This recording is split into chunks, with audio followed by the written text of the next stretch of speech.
Hello students, हम पढ़ रहे हैं heredity and evolution.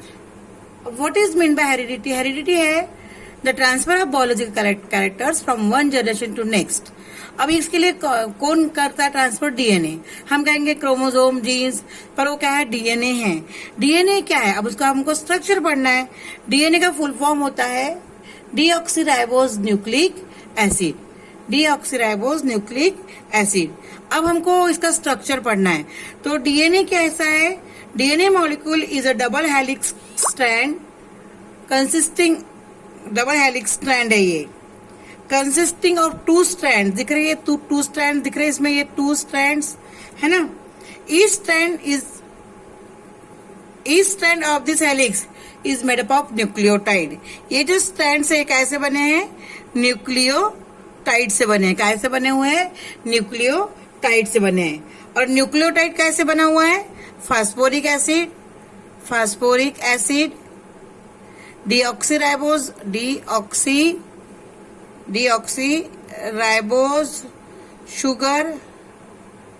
Deoxyribose sugar and nitrogenous base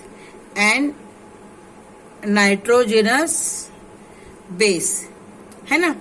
अब ये नाइट्रोजनस बेस दो प्रकार की होती है। एक कहलाती है प्यूरिन और एक कहलाती है पैराडायमिन।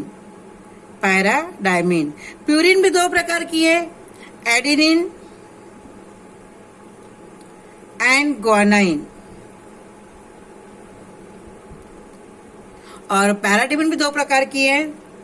क्या प्रकार है उसका? दूसरा साइटोसिन एंड थायमिन। क्या है वो? Cytosine and thymine. The adenine जो होता है ये डायरेक्ट, जैसे यहाँ पे है साइटोसिन और thiamine,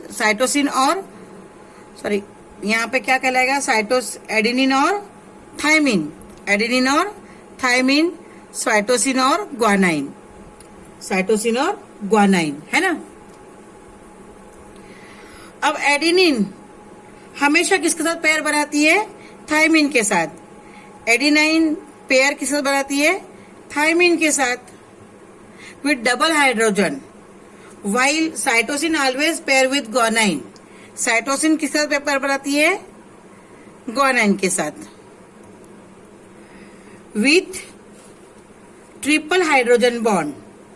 the helicases remain bound due to this hydrogen bonds है ना।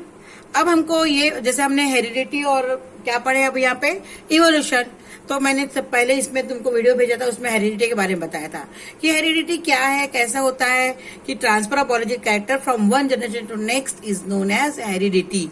फिर उसकी खोज किसने किया था? बहुत सारे साइंटिस्ट के मैंने आपको नाम बताए थे पहले वीडियो में, जिसमें था Mendel, John Mendel, Hugo de Vries, Walter and Stern, Francois Jacob. तो सबने अपने अपने हिसाब से उसमें खोज की थी। पर लास्ट में जो साइंटिस्ट थे फ्रांकियस जैकब, उन्होंने कहा था, उन्होंने क्या पर स्टडी की थी? Protein synthesis. ऑस्टवर्ल्ड वगैरह ने क्या किया था? डीएनए की स्टडी की थी। और इस प्रकार से इन लोगों ने स्टडी करके हेरिडिटी कैसा होता है, डीएनए क्या है। अब ये हेरिडिटी पढ़ने के लिए हमको डीएनए पढ़ना बहुत आवश्यक है, तो हमने ये पढ़ लिया डीएनए क्या है? DNA molecule is a double helix strand consisting of two strand. ठीक है। Each strand is made up of nucleotide. कैसे बना हुआ है? न्यूक्लियोटाइड कैसे बना हुआ है? Phosphoric acid, deoxyribose sugar and nitrogen base. Nitrogen base कैसा है? दो प्रकार के, एक है प्यूरिन और एक है पैराडायमिन। प्यूरिन भी दो प्रकार की है, उसमें आता है एडेनिन एंड ग्वानाइन, ये प्यूरिन है। और साइटोसिन और थायमिन ये क्या है? पैराडायमिन। तो एडेनिन हमेशा किसके साथ जोड़ी बनाती है? थायमिन के साथ, with double hydrogen bond. Adenine और थायमिन के बीच में कैसा बॉन्ड होता है? डबल हाइड्रोजन का बॉन्ड।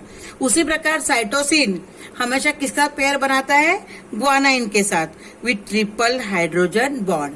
ये हो गया तुम्हारा स्ट्रक्चर ऑफ डीएनए। अब हमको उसको पढ़ने के बाद हमको स्ट्रक्चर ऑफ आरएनए भी पढ़ना है। ये लेसन शुरू करके आरएनए भी पढ़ना है। तो आरएनए क्या है? आरएनए भी न्यूक्लिक एसिड है।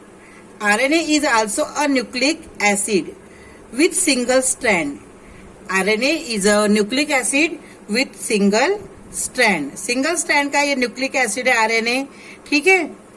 इसका नाम है राइबोन्यूक्लियोटाइड्स। इसमें सिंगल स्ट्रैंड होती है। ये सिंगल स्ट्रैंड जो यहाँ पे दिख रही है ये काय की है, राइबोन्यूक्लियोटाइड, ठीक है। ईच राइबोन्यूक्लियोटाइड, ये जो राइबोन्यूक्लियोटाइड एक सिंगल बनी हुई है इस प्रकार से, ये कैसे बनी हुई है, फॉस्फेट मॉलिक्यूल। कैसे बनी है ये, राइबोज शुगर, फॉस्फेट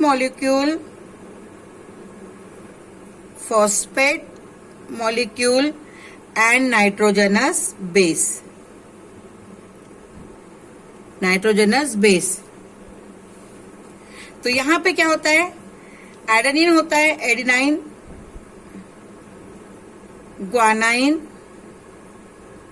साइटोसिन, और यहां थायमिन नहीं होता। थायमिन के बदले में यहां क्या होता है, यूरासिल। अब स्ट्रक्चर ऑफ आरएनए आप देखिए। RNA is a nucleic acid having single strand. DNA में क्या है, डबल स्ट्रैंड। इसको कहते हैं राइबोन्यूक्लियोटाइड। ये राइबोन्यूक्लियोटाइड कैसे बना है, ribose sugar, phosphate molecule and nitrogenous base. यहाँ पे नाइट्रोजनस बेस कौन है, adenine, guanine, cytosine and uracil. ये कहाँ पाया जाता है, न्यूक्लियस में और साइटोप्लाज्म में। अब ये आरएनए जो है उसके प्रकार है, आरएनए के टाइप्स है। किसके आधार पर, उसके फंक्शन, कौन सा आरएनए कहाँ फंक्शन करता है उसके आधार पर आरएनए के फंक्शंस है, आरएनए के टाइप है। अब उसके आधार पर according to the function of RNA is the following 3 main types. 3 types है इसके, mRNA, rRNA एंड tRNA। अब mRNA डायग्राम मैं पढ़ा रही हूं तो वैसा आप देख लो। इस प्रकार से इसका डायग्राम है।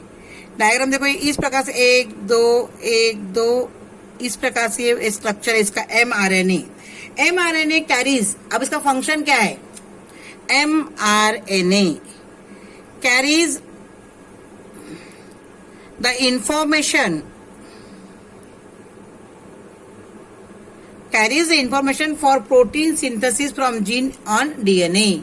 कौन सी इंफॉर्मेशन देता है, प्रोटीन सिंथेसिस की, किस, from gene on DNA.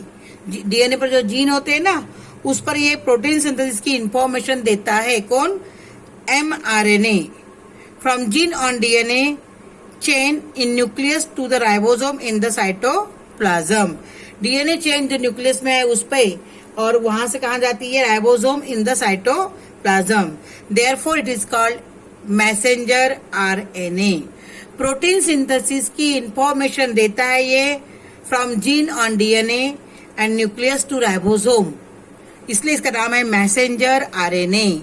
mRNA यानी मैसेंजर आरएनए। ये क्या बताता है, ये क्या देता है अपने को, मैसेज देता है, information about synthesis of protein.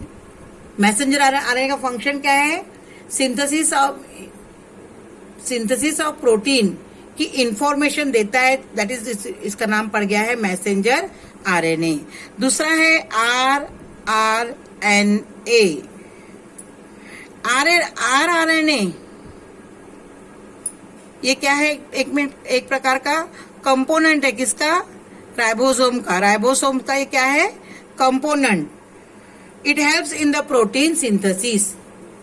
Messenger RNA क्या करता है, सिंथेसिस, प्रोटीन सिंथेसिस की इंफॉर्मेशन देता है थ्रू जीन डीएनए में। और ये rRNA क्या करता है, ये क्या है, ये कंपोनेंट्स ऑफ राइबोसोम है, वो क्या बताता है, प्रोटीन सिंथेसिस को मदद करता है। It help protein